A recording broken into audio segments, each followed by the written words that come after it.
যেমন কি আপনারা দেখতেই পাচ্ছেন, এটা হলো সেই গাছই যেই গাছ আমি স্যারের ঘর থেকে নিয়ে এসেছিলাম, সেই মানি প্ল্যান্ট। সেই মানি প্ল্যান্টটাকে এবার আমি সুন্দর করে একটা ডেকোরেশনের জন্য একটা সুন্দর ডেকোর পিস একটা হিসাবে আমি তৈরি করছি।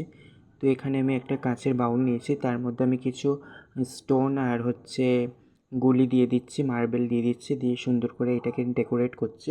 তার মধ্যে আমি একটু জল দিয়ে দেবো, অবশ্যই জল দিতে হবে, নাহলে তো গাছটা মারা যাবে। তো এটা সুন্দর করে আমি শোপিস হিসাবে একটা সুন্দর ঘরের সাজানোর জন্য একটা তৈরি করে নিচ্ছি।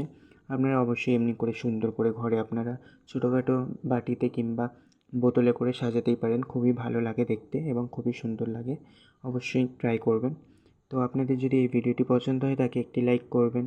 আর যদি আপনারা আমার চ্যানেলে নতুন এসে থাকেন, আমার চ্যানেলটিকে অবশ্যই সাবস্ক্রাইব করবেন। আর যদি এই ভিডিওটি ফেসবুকে দেখে থাকেন তো ফেসবুক পেজটি আমার ফলো করে দেবেন।